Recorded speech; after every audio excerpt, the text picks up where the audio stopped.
On the west coast of Lake Victoria in Tanganyika, or modern-day Tanzania, 3 girls were attending a boarding school class when they started laughing uncontrollably. Except nobody said anything funny. In fact, class was still going on.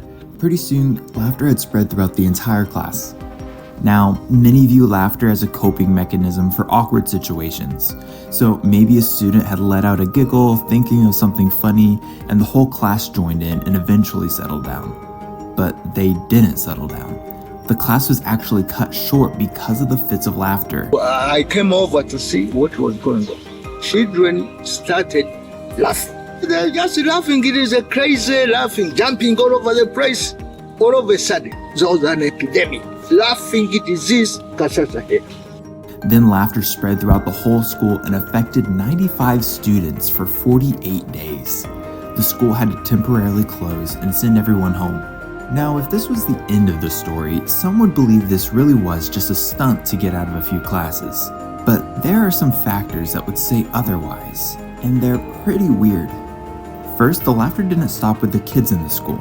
When they were sent home to their villages, other kids began to laugh too, eventually spreading it throughout the country of Tanganyika, or present-day Tanzania, and at least 1,000 people were affected. The original school was even sued for sending girls home to transmit the laughing attacks.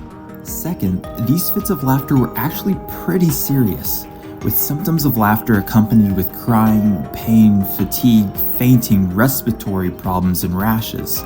These, along with the laughter, lasted for a few hours up to 2 weeks, with the average case lasting about 7 days.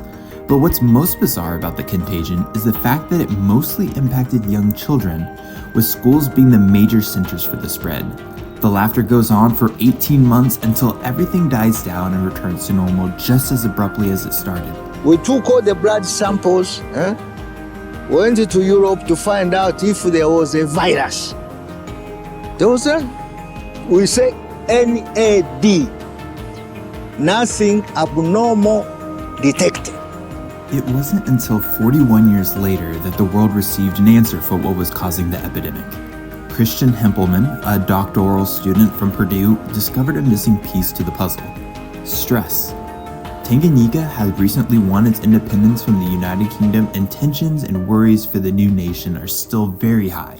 It would make sense that children who haven't learned effective ways to manage stress would be the most impacted by the anxiety-induced laughter.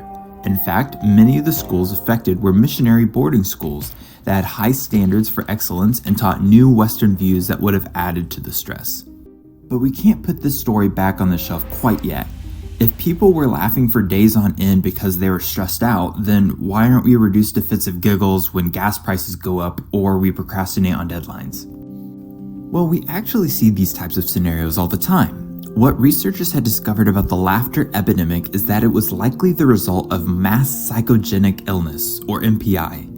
This MPI used to be referred to as mass hysteria, but that often gets a bad rap as the term was historically used as an excuse to place a lot of people into the hospital against their will. MPI doesn't have to mean that people are panicking in the streets, or a result of extreme stress or mental illness.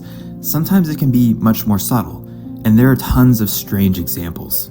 In fact, the term June bug actually comes from an MPI breakout in 1962 within a textile factory, where 62 people experienced nausea and broke out into rashes. 5 outbreaks happened in the 70s in Singapore, and were actually characterized by hysterical seizures where even tranquilizers proved ineffective. Studies have shown that all people can be susceptible to mass hysteria, and the reason it happens is actually unknown. However, even though MPI isn't caused by a true contagion, the symptoms are very much real, with some even reporting the loss of muscle control, which you may have likely seen. Many know that the year 2020 was an especially stressful one as a result of the COVID-19 pandemic. However, COVID symptoms weren't the only symptoms on the rise. Tourette's syndrome centers saw a massive increase in referrals the year after the pandemic versus the year before. People complained of a sudden inability to control speech as well as facial and muscle twitches. Several viral videos on TikTok were showing people experiencing these issues, and in an investigation, many of the Tourette's referrals came from those who had seen these videos previously, causing some specialists to speculate that the rise in these referrals may be cases of MPI. However, MPI is difficult to prove. Regardless, the Tanganyika laughter epidemic still stands largely as a mystery, since so little is known concerning MPI. However, it also stands as a benchmark, highlighting the impact stress and one's environment can have on their own body.